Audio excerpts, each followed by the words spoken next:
Ya ilahi. Al-Fatihah. A'udzubillahi minasyaitonir rajim. Bismillahirrahmanirrahim. Nasta'inu ila siratal mustaqim. Siratal ladzina an'amta 'alaihim ghairil maghdubi 'alaihim waladdallin. Ini ada beberapa kitab yang saya hadiahkan ke ini istilahnya PSG apa BG apa sama aja? Ya sama aja lah ini PSG, BG anaknya. Loh yang orang tuanya PSG-nya? Oh. Jadi begini ya, tadi saya rembukan sama Pak Arifin musyawarah bahwa memang yang harus hidup itu ilmu. Ad-dunya mal'unah, mal'unun ma fiha illa aliman au muta'alliman wa mawalahu. Ada yang illa zikrawah wa mawalahu au aliman au muta'alliman. Jadi dunia ini semuanya terlaknat, seluruh isinya dunia ini terlaknat kecuali orang yang alim, kecuali orang yang belajar atau yang dekat-dekat situ. Nah, kenapa terlaknat? Itu ibarat kita orang Indonesia nggak tahu kalau Pak Jokowi itu presiden, itu kan ngawur sekali. Masa orang Indonesia nggak tahu kalau Pak Jokowi presiden? Kita hidup di PSG nggak tahu kalau pendirinya misalnya Pak Kures Habib Ali, nggak tahu kalau ustadznya Pak Arifin, Pak Wafa, itu kan ngawur sekali. Nah, andai kan tidak ada pelajaran, maka kita nggak tahu kalau Tuhan kita Allah, itu kan ngawur sekali. Nempat di buminya, makan rezekinya, kita menikmati fasilitasnya, tapi nggak tahu yang punya. Nah, sehingga di sini kadang orang-orang humanis protes, masa orang-orang kafir yang amal nggak diterima Allah, agama ini kok kayak sadis. Sebetulnya bukan gitu cara pandang. Bagaimana diterima sementara mengamalkan harta yang tidak miliknya? Itu kan ibarat saya punya uang 1 miliar, terus disedekahkan Pak Wafa ke Pak Arifin, terus dia bilang ini dari saya, tolong diterima. Pak Arifin bilang makasih, dunia ini mbahmu, tak kan gitu kira-kira. Ya jadi itu logika kenapa ngamalnya orang kafir gak diterima, karena gak ngakui yang punya. Ya. Jadi ibarat saya nempat di sini nginep terus terima kasihnya sama Muntaha, nggak sama Habib Ali. Memangnya dia yang bikin itu. Jadi orang nggak kenal Tuhannya itu buruk sekali. Mal'un. Nah, bisa kenal Tuhannya dimulai dari mana? Illa aliman au muta'aliman, yaitu harus proses belajar mengajar. Mau tidak mau. Makanya setiap ilmu, makanya saya tadi rembukan sama Pak Arifin, semuanya harus atas nama ilmu. Ibadah itu nomor 2, akhlak nomor 2, semuanya nomor 1 itu ilmu. Sekali ilmu ini hilang, maka semuanya hilang. Makanya di Quran dimulai Iqra' bismi rabbikal ladzi khalaq. Termasuk sifat Allah Ta'ala yang awal-awal dikenalkan apa? Iqra' wa rabbukal. Ketika Allah mensifati dirinya akram, alladzi 'allama. Orang terbaik, paling akram, paling karim, paling dermawan adalah zat sing alama, mengajarkan. Makanya kata Nabi, tidak ada sedekah sebaik kalimah yang ditemukan orang muslim, dan kalimah itu kalimah bijak kemudian diajarkan ke muslim yang lain. Itu disebut afdhalus sedekah. Karena ini mengawal Islam. Jadi saya alhamdulillah semenjak kenal jenengan semua, entah berapa kitab saya selalu bawa ke sini supaya hubungan kita ini bil ilmi. Nah, karena hari Sajaratul Ma'arif beberapa kali sudah saya baca, ini tak ijazahi kitab Bajuri ya, sarahnya Fathul Qorib. Ini dikarang oleh Rektor Al-Azhar di eranya, termasuk Syekhul Azhar, Imam Bajuri, Imam Bajuri. Nah, di sini saya ingin terangkan kitab Dzabaih tentang, ya didengerin aja kalau nggak bawa kitab ini, yang takrib sama sarah, supaya sampean tahu kenapa harus ada sarah. Ya, saya ulang lagi, kenapa harus ada apa? Sarah. Sarah itu penjelas. Karena kelemahannya matan apapun sempurnanya, saya ulang lagi, kelemahannya matan apapun sempurnanya, itu pasti ya nggak sempurna, namanya manusia. Dan tidak sempurna ini menjadikan kadang salah paham. Sehingga mau tidak mau harus ada apa? Sarah. Jadi misalnya begini ya. Di matan misalnya diterangkan zaman matan penyembelian itu harus pakai bismillah. Kalimat harus ini harus dengan arti taruhan sah tidak sah, apa harus sebagai etika, Apa harus sebagai supaya kebiasaan baik ini bertahan? Saya ulang lagi ya. Misalnya Pak Arifin dawuh teng jenengan cung nak nyembelih pitik kudu maca bismillah. Kalau kamu memotong hewan harus baca bismillah. Kata harus itu apa artinya syarat sah? Sehingga kalau tidak baca tidak sah. Apa keharusan dalam makna etikanya harus baca bismillah. Jadi urusannya hanya apa? Etika atau afdoliyah. Atau kita tidak ingin kultur baca bismillah itu hilang, sehingga barang tidak wajib pun kita wajibkan supaya kultur baca bismillah itu tidak hilang. Nah, Imam Syafi'i itu milih yang tidak wajib, itu hanya urusan etika. Sehingga dhabihatul muslim meskipun nggak baca bismillah, baik secara sengaja maupun lupa, tetap halal ya, tetap sah, tetap halal. Tapi beberapa ulama mengatakan baca bismillah itu wajib dan menjadi syarat sah. Ya kira-kira karena pamit tadi, yang beri nyawa itu Allah, kok apa yang menghilangkan nggak pamit, sudah menghilangkan nyawanya ayam dimakan lagi. Oh itu selingkuhannya kan pasti marah itu. Selingkuhannya, pacarnya, anaknya, cucunya itu kan marah itu. Tapi kalau pamit yang punya kan enggak. Coba kalau ayam cantik yang pas kamu sembelih itu lanangannya kan mangkel itu. Kalau kebetulan sudah tua kan sekarparmu kan gitu. Jadi apa? Itu yang tahu Sarah. Saya ulang lagi, yang tahu Sarah, karena ini sudah jelimet, sudah jelimet.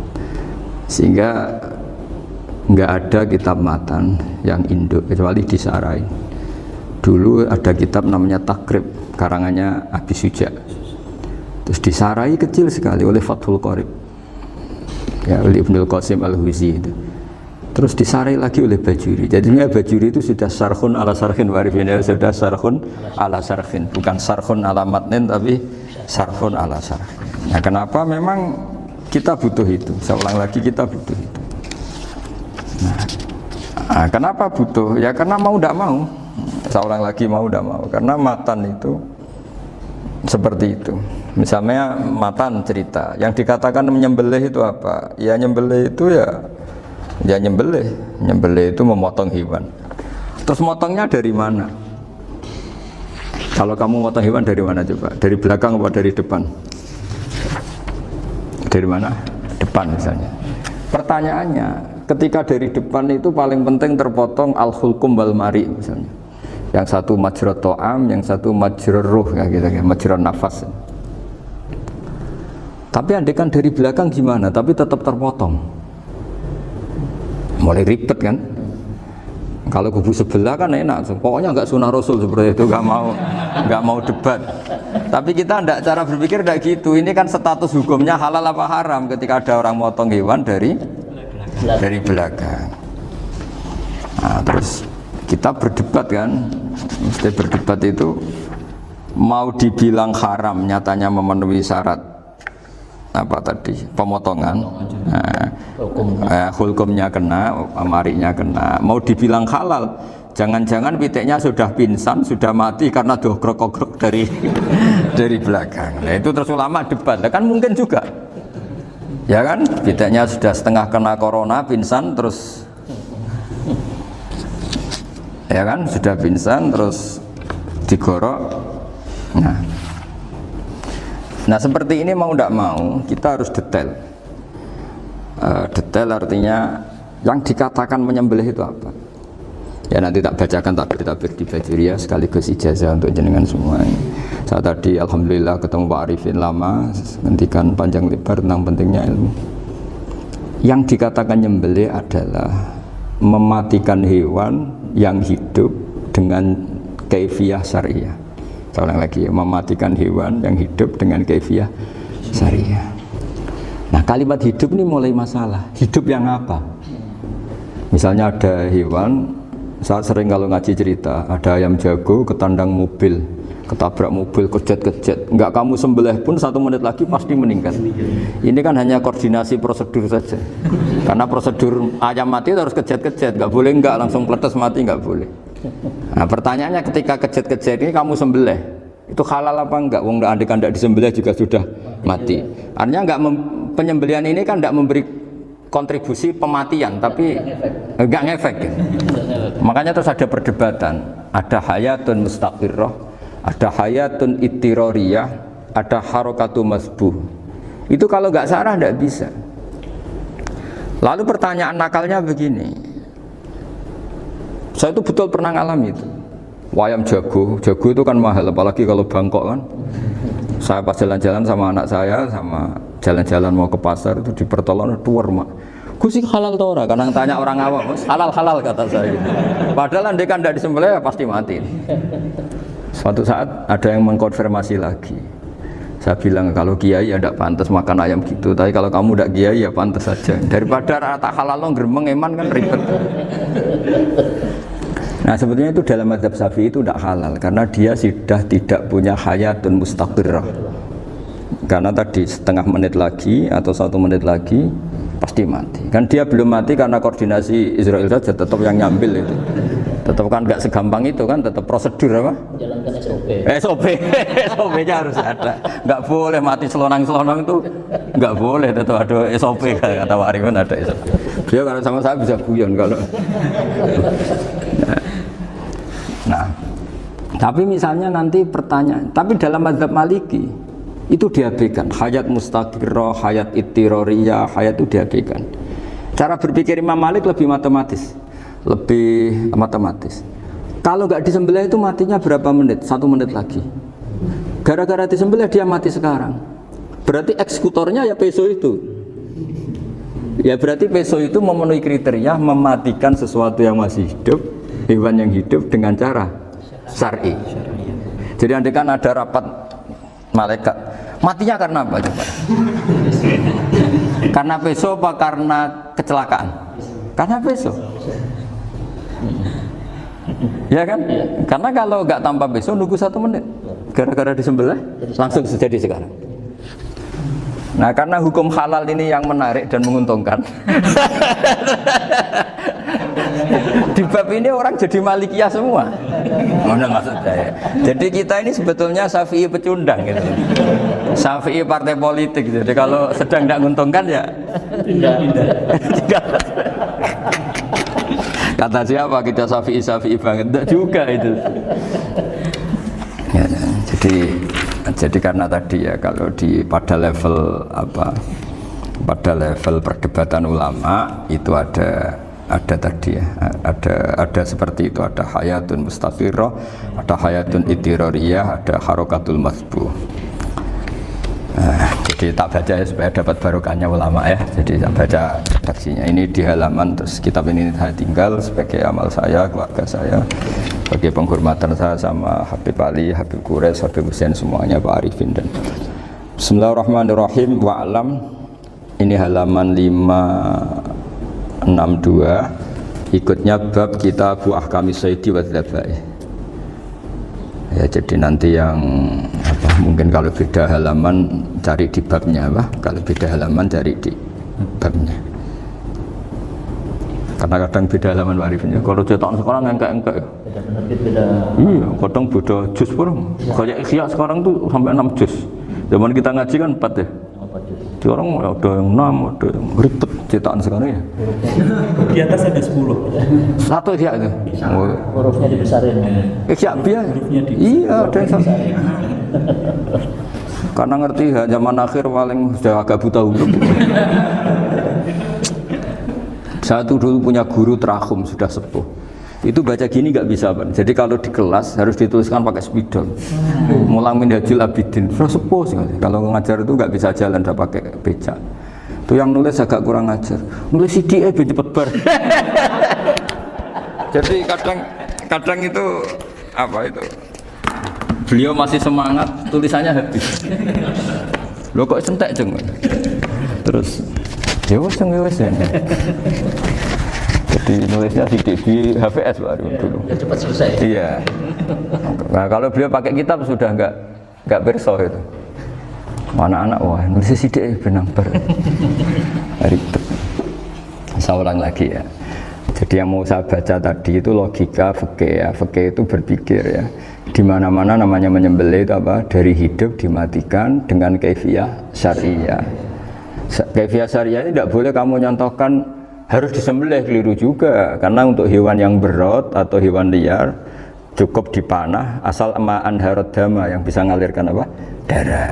Jadi makanya saya umumkan bikaifiatin syariah Pak Arifin, kan tidak harus motong kan bentuknya. Kalau hewan liar kan atau sapi kurban liar kan, sapi kurban ucul liar kan boleh dipanah, boleh macam-macam. Nah kalau tembak bisa diperdebatkan karena ada unsur api Pak Arifin. Jadi bisa debat.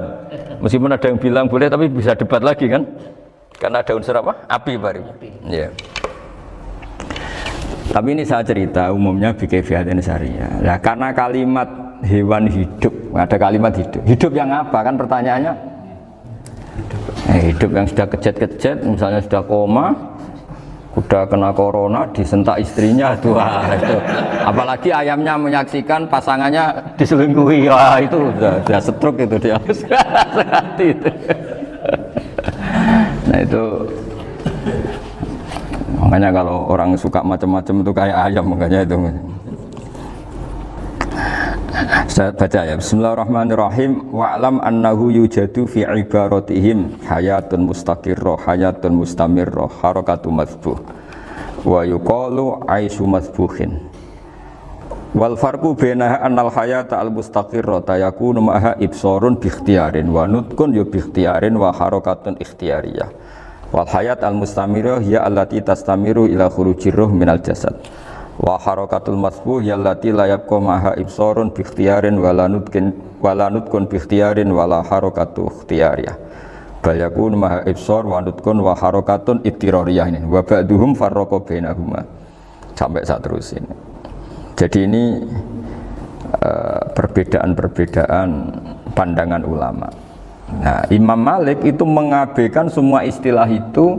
Yang penting pas mbok sembelih itu kecelok urip, corong Jawa kecelok urip.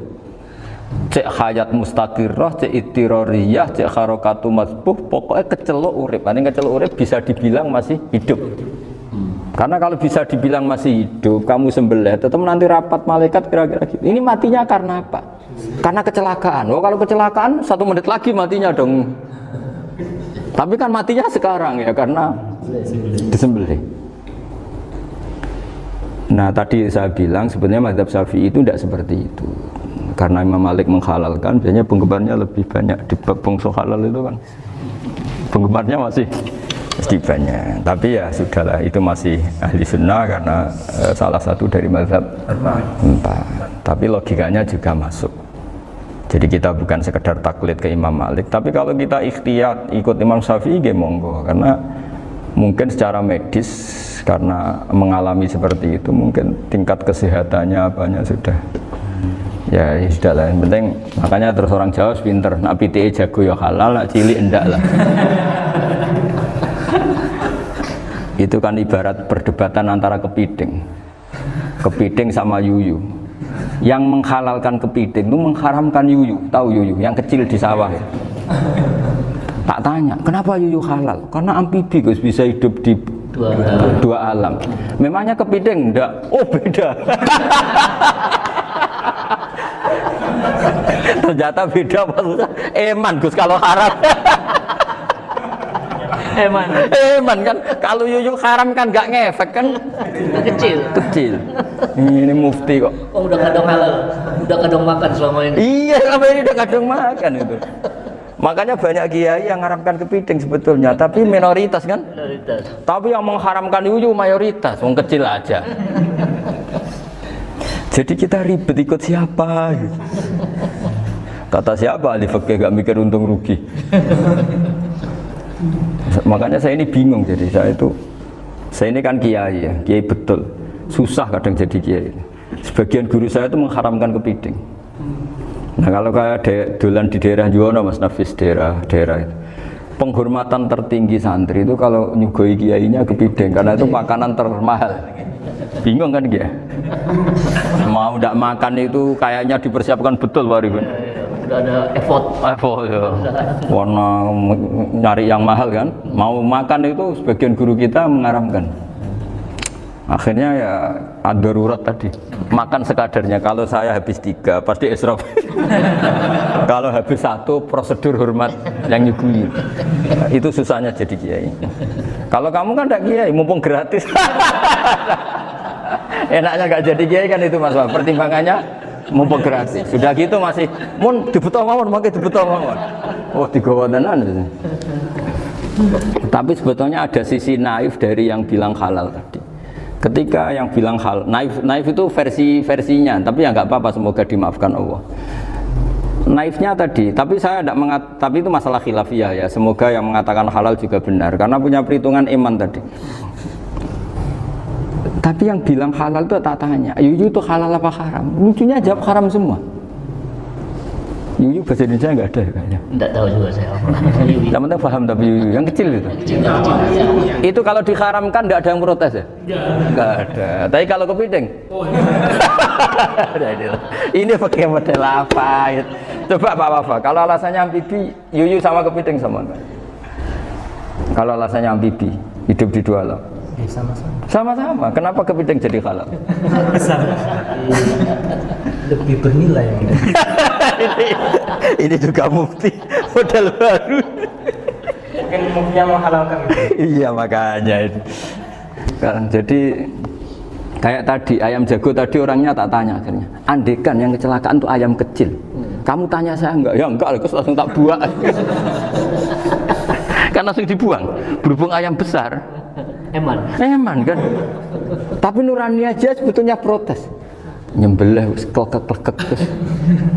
Kadang kan apa kejat-kejat itu sudah tunggu SOP dari Pak. Ya tapi apapun itu ini ilmu harus didengar ya supaya sampean tahu ya, ada hayat mustaqirroh, ada hayat mustamirroh, ada hayat ibtiroriyah, paling enggak kita ngerti lah. Karena nanti di bab B ya nyun sewu di bab apa B itu ya nanti nggak sahnya karena apa? Tidak mutamawal. Misalnya saya punya utang sama Pak Arifin ayam jago, tak bayar dengan jago yang mengalami kehidupan sudah seperti itu kan tidak sah.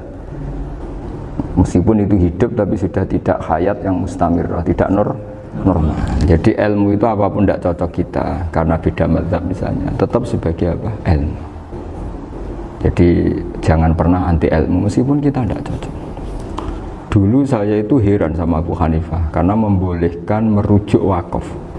Wakaf itu kan nggak boleh ditarik kembali dalam mazhab Syafi'i dan hampir semua ulama bilang gitu. Tapi kalau kata Abu Hanifah, jika nazir yang nerima itu tidak sesuai rencana kita, keinginan kita, itu boleh narik kembali. Fa innal waqfa atiyatun mahdhah, kata beliau. Wakaf itu ya pemberian normal saja. Suatu saat ada peristiwa gini Pak Arifin ya, ada orang kaya raya mewakafkan tanah itu senilai kalau nggak salah itu 60 miliar. Singkat cerita beliau bermain apa gitu, bisnis apa itu bangkrut. Kemudian itu belum disertifikatkan wakaf. Kemudian nggak ada yang disawang coro Jawa, nggak ada yang dilihat, terus mau dibeli sama nyuwun sewu sampai yang mau beli yang mampu itu non muslim. Singkat cerita ada orang kaya muslim yang mau beli itu tapi ada problem karena itu wakaf. Tapi kalau nggak dibeli itu malah dibeli non muslim. Tanya saya, akhirnya saya jawab nggak apa-apa dibeli saja. Ngikuti mazhab Abu Hanifah. Karena kalau mazhab Syafi'i itu nggak sah semua pembeliannya. Tapi apa artinya mazhab kalau kita berpikir nggak sah tapi yang jual melakukan? Nah itu yang nggak dipikirkan oleh orang-orang fikih yang di Menara Gading. Apa gunanya kita bilang nggak sah, tapi yang punya tanah tadi tetap menjual. Karena tidak mengindahkan hukum itu, mau apa coba? Makanya saya bilang, lagi tentang Gus itu nggak ada kaulnya dalam mazhab Syafi'i. Saya bilang, kamu mengharamkan itu tidak ada gunanya, karena itu tetap dilakukan. Jadi kita pertimbangannya ndak itu, daripada dikuasai situ, mendingan kita. Betul. Nah itu sisi-sisi fikih, makanya ini kita ngaji fikih tidak segampang itu memberi fatwa karena pertimbangannya banyak Pak. Tidak hitam putih. Tidak hitam putih gitu maksud saya, ini cerita. Jadi nanti kamu ngerti. Jadi mau apa coba? Itu kan ibarat gini. Hukumnya kita ngajar perempuan itu masalah sebenarnya karena itu ajnabiyah. Tapi fikih mentoleransi li ajli ta'lim, karena untuk belajar enggak apa-apa. Kalau sudah jadi fakta itu ribet. Dia maunya belajar sama kamu. Dan sekali kamu tidak mau belajar ke yang lain yang potensi menyesatkan. Jadi fikihnya bukan masalah nazar lagi, sudah penyelamatan. Ribet kan kalau sudah begitu. Saya punya kenangan yang menurut saya itu harus jadi trauma. Siapapun harus jadi trauma. Ini cerita sedikit. Ini masih ngaji fikih, pertimbangan. Ada orang itu sangat khusyuk, Pak Rifin. Sangat khusyuknya di rumahnya Pak Wafa itu nggak ada TV, nggak ada motor, nggak ada apa saja. Ketika anaknya berkembang agak dewasa, itu pertama naik motor itu ya utang jasa sama kawan-kawannya. Pertama dia ngelihat nikmati TV ya dari kawan-kawannya. Corong Jawa, mbek tanggane lah. Padahal orang tuanya ini protektif justru karena banyak tanggane sing ndak pati Islami lah. Ya mereka orang Islam tapi ya nggak sholat, nggak apa. Singkat cerita orang tuanya ini datang ke rumah saya nangis, nangis Gus, sekarang saya ikrar bahwa mazhab Abah jenengan Kiai Nur Salim, bapak saya itu mazhab jenengan itu lebih hebat timbang mazhab kula. Nangis dia. Dulu saya itu agak menyalahkan Kiai Nur Salim jenengan karena longgar di rumah ada TV, ada motor. Terus dia cerita. Nah karena anaknya ini pertama bisa naik motor, untuk anak ABG ini kan jasa yang luar biasa.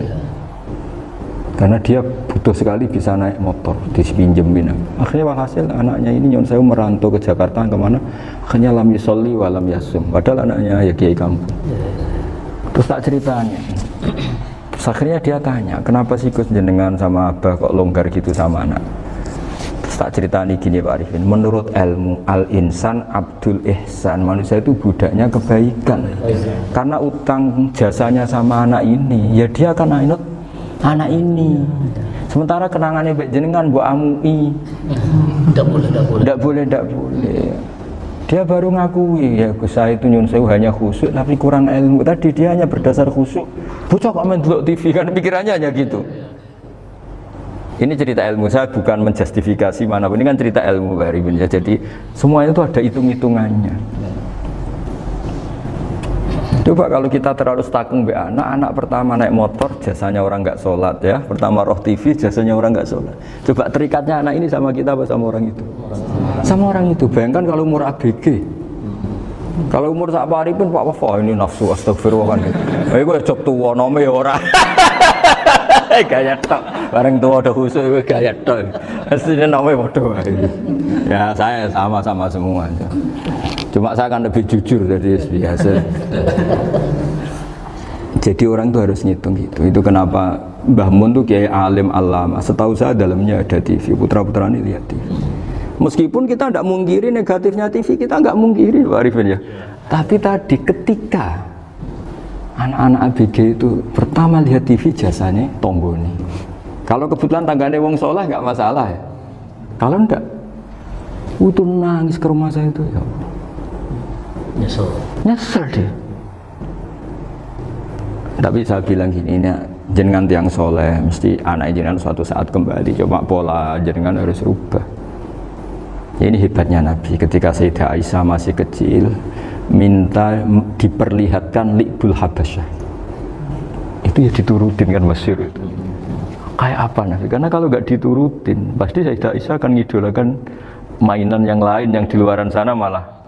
Itu karena Nabi punya kearifan tadi.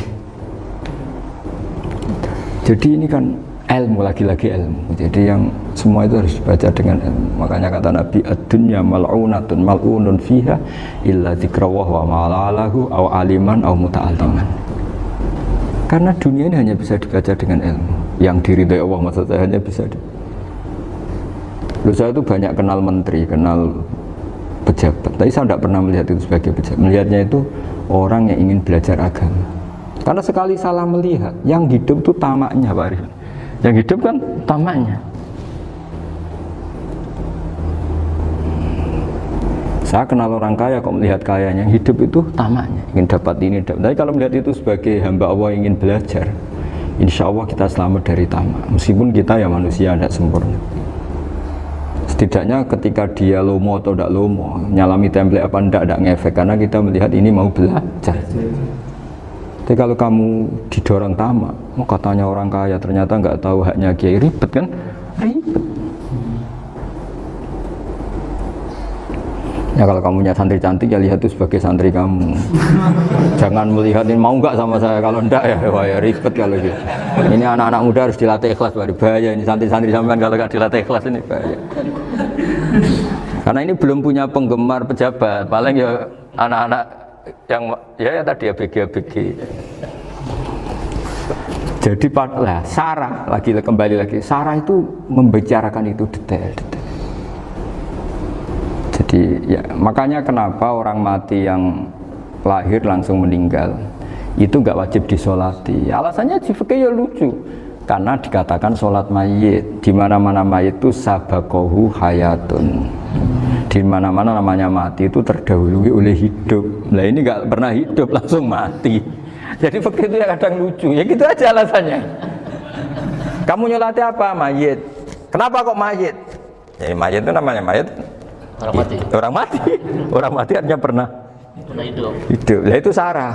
Jadi ketika matan hanya cerita wasiktu alladzi lam yastahila, enggak pernah nangis, lam yusalla alaih. Sarah bilang mergo ora tau urip. Kalau enggak pernah hidup berarti enggak bisa dikatakan mati. Kayak sampean miskin itu kan enggak bisa dikatakan bangkrut. ya miskin aja gitu. Kan gitu ya. Karena nggak pernah kaya. Kayak Mas Nafis nggak bisa dikatakan, oh itu Qurannya lupa gimana? Nggak pernah hafal. Jadi yang dikatakan lupa itu pernah hafal. Nggak lupa nggak apa, Gus Qurannya lupa, gaya nggak pernah hafal kok bilang apa? Lupa gitu. Nggak boleh Pak Wafa bilang saya ini bangkrut apa? Nggak pernah kaya kok bangkrut. Jadi semua itu ada aturannya itu. Nah itu Sarah, lagi-lagi Sarah. Jadi bahkan banyak yang syarhun ala syarhin. Jadi kayak kitab takrib itu disarai Fathul Qorib. Jadi Fathul Qorib itu sudah Sarah. Disarai lagi Bajuri. Nah, itu termasuk cerita itu ya. Cerita-cerita. Kalau baca Bismillahirrahmanirrahim. Ya, wa yakunu qad dzukira daf'atan wahidatan la fi daf'ataini izlam tujad al hayat al mustaqira inda daf'atis saniyah amma idza wujidat al hayat al mustaqira inda daf'as saniyah fayakhilu al masbuhu aidan fasartu wujudul hayat al mustaqira fi ibtida'il wati akhir marrah wa makharu dzalika inda tulil fasli wa illa fala rafa'a sikina wa ada fawran aw alqaha liqaniya kalatan wa akhadha ghairaha fawran aw saqatat minhu wa akhadha ghairaha halan aw qallaba wa qata'a biyama bagiya hal al masbuh. Jadi ini masalah Sarah. Sarah itu sudah detail. Misalnya gini, kamu motong ayam. Motong ayam harus sekaligus sret jadi. Jangan sampai nyuwun sewu dua kali. Jangan-jangan misalnya gini, ayam tak potong pas ke kiri separuh. Ya, ke kiri separuh apa hulkumnya. Pak Arifin datang, Assalamualaikum Gus Pak, waalaikumsalam, terus santai jagungan dulu. Jagungan sampai besoknya itu nggak meneruskan. Bareng-bareng malah salam, ingat lagi loh ayam saya ini. Ketika saya meneruskan ini, potensi ayam ini sudah mati atau sudah hidup yang ini masih mazhab Syafi'i loh ya. Atau sudah hidup yang sudah tidak normal. Artinya apa? Penyembelian kedua yang mengeksekusi tadi sebenarnya mengeksekusi barang mati. Yang penyembelian pertama tidak bisa dikatakan penyembelian karena tidak sampai mati, penyembelian kedua berstatus setengah mati. Nah, kalau seperti itu maka haram. Kecuali itu dilakukan secara fauron. Fauron dicontohkan nyembelih ternyata pesunya kedul terus ngambil yang lain, tapi fauron langsung atau terjatuh ngambil langsung. Ya itu boleh karena ditoleransi. Tapi kalau kalam ajnabi kata tadi mohon Pak Arifin. Seperti Pak Arifin alhamdulillah sih. Jaminan mau rawuh. Dari ayamnya asem mana. Ini harus sebar. Ini orang ngawur betul. Jadi, lah itu Sarah. Bicara sampai detail itu Sarah. Jadi ada sekian kemungkinan. Jadi termasuk yang diandaikan tuh apa? Nah, hayat mustaqirah itu batasnya yakunu maha ibsorun bi ikhtiyarin wa nutkun bi ikhtiyarin wa harakatun ikhtiyariyah. Hayat mustaqirah itu kalau dia betok-betok itu ya karena karepnya. Maksudnya gini, gamane cara roh pitik wedok engkek ya sik karepe dhewe. Cara dia melihat peso itu karepe ya masih lari. Jadi misalnya ada ayam. ayam kita sembelih baru luka sedikit, belum sampai andekan dibiarin ya mungkin suatu saat sembuh, luka. Terus melihat kamu lari ketakutan karena kamu dianggap gladiator, killer lah. Lah itu berarti punya hayat mustaqirah. Tapi sudah kalau kamu sembelih karek ngeriwit, roh kue serawedi, ya kan? Mau demo ya sudah nggak berkutik, ya dia berarti tidak punya hayat mustaqirah gitu. Ya batasannya itu Joro. Nah, dalam mazhab Syafi'i syarat sahnya penyembelihan harus hewan itu punya hayat mustaqirah. Nah ini sarah ya, jadi sarah itu lebih jelimet. Nah makanya kenapa tidak boleh nyembelih pakai yang tumpul Mas Nafis? Takutnya ayamnya itu ngalami dohtoh, atau kok ditekek. Misalnya sama nyembelih pakai peso tumpul, ini kini ketekek, takut. Kan dia misalnya ayamnya jantungan, roh peso wis sedruk kan, udah gitu ketekek. Nah itu mati dulu pasti itu. Jadi pas diongok-ongok ini sudah mati. Jadi nanti kalau di akhirat, sebetulnya saya sudah mati loh, ngawur. Wah apalagi nganggo keris naga sosro, wah itu sudah gereng sakti kan, diginikin tok sudah mati kan. Makanya bahaya nyembelih pakai keris-keris sakti karena sebelum terpotong sudah mati, saking saktinya apa? Keris itu misalnya kan. Baru nempel. Makanya nanti suatu saat ada pertanyaan ini, boleh enggak nyembelih ayam orang yang rainya itu sangat? Wah itu haram, kena. Oh itu mesti mati dulu. Kumisen tatonan apa? Elgojo. Iya kayak elgojo. Ayamnya jenis apa? Stroke ya? Jenis penakut. Pas mau disembelih, gitu, udah mati. Jadi hati-hati ya nyembelih ayam. Jadi kalau orang kampung Pak Arifin ya, orang kampung mudin kampung. Mungkin kalau orang kota sudah nyuwun sewu gak peduli. Kalau orang kampung itu apa itu Pak Arifin? Kalau nyembelih jago itu sampai apa itu? Ilatnya dikeluarin dong. Oh iya. Apa ini? Iya karena takutnya katanya beberapa yang kaget itu kelek apa? Ketelan. Iya ketelan ya. Itu ya ada kearifan gitu, tapi ya terlalu ya menyiksa ayam. Tapi memang potensi katanya Pak Arifin. Katanya yang ahli-ahli itu ya. Jadi kalau dia jago ya mau disembelih, saking takutnya itu. Kalau orang Jawa kalau takut kan yang ngelek idu ya. Itu orang Jawa loh ya. Itu kalau orang takut kan kadang apa kayak. Nah ayam itu nak ketakut. Kadang ininya terus apa?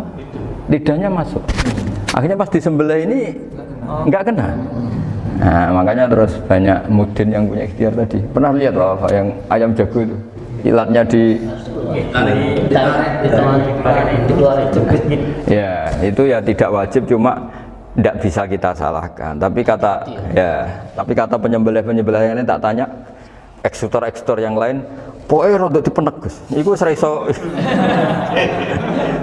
Saya belum pernah nyembelih ayam karena ini kan selain nggak profesi saya juga nggak mentolonan saya. Tapi ini beberapa kefiah yang penting kita tahu ilmunya. Yang paling pokok itu qatul khulqum wal mari. Ya kira-kira dalan sing dienggo nafas sama dienggo makanan tadi. Ya tapi itu tadi caranya semua itu harus apa tadi mengalami atau masih punya hayatun mustaqirah. Nah, takutnya dalam konteks nyembelih yang apa tadi? Saya bilang separuh tadi. Itu jamnya normal enggak, itu sudah jam 11 ini? Jam 10. Cepetan juga. Oh jam mati almarhum itu enggak halal disembelih itu sudah maitah ya. 10, 14 sekarang. Iya ya. Ya makanya saya bingung lihat jam. Ya jadi itu Pak Wafa ya, pentingnya sarah itu seperti itu. Matan itu kan asal nyembelih saja, tapi di sarah diterangkan jangan hanya nyembelih, yang disembelih harus ada hayatun mustaqirah, karena dikatakan penyembelihan adalah menghilangkan nyawa dengan cara yang syar'i. Nah, kalau nyawanya saja sudah hilang bukan nyembelih gitu. Nah potensi itu ada ketika jago kamu sembelih pakai yang tumpul, ini ada dohtoh. Loh hewan itu juga kayak manusia loh, karena punya hati. Ketika takut saja mati. Nah takutnya ulama kan ini ngalami dohtoh. Kayak orang ditekek kan mati kan. Ditekek kaget. Contoh gampang gini, orang ditekek perempuan kemungkinan mati itu kecil. Karena murni hanya ngalami pernafasan. Tapi nak ditekek wong gagah tatonan kan terus dua reaksi tubuh. Takut sama gak bisa bernafas. Itu kan lebih cepat apa? Mati. Kira-kira kan gitu. Lah ini sudah takut dongok-hongok itu kan nyiksa. Saya sering ketemu orang yang ahli nyari ular, nyari apa. Itu ya gitu. Filosofinya sama seperti orang perang. Harus bikin takut.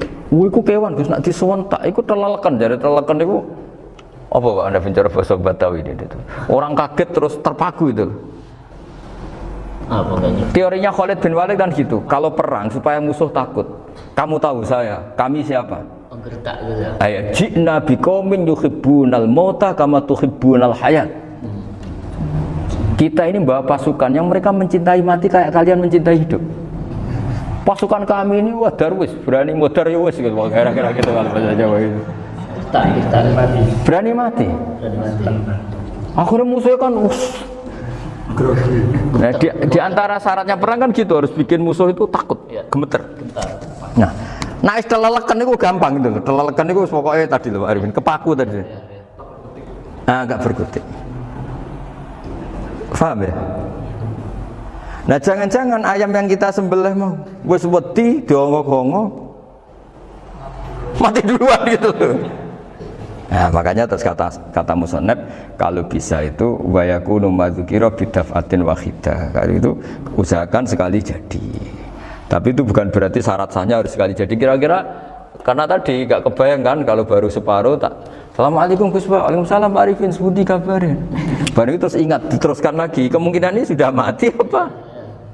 Nah makanya, ya tapi lagi-lagi ini sarah ya, tak baca Bismillahirrahmanirrahim. Wa yakunu qad umadukira daf'atan wahidatan la fi daf'ataini fa innahu yahrumul masbuh hina idin.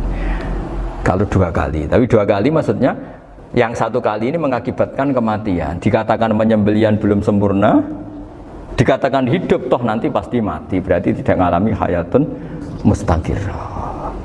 Paham ya? Jadi ini semoga dapat barokah dari para ulama.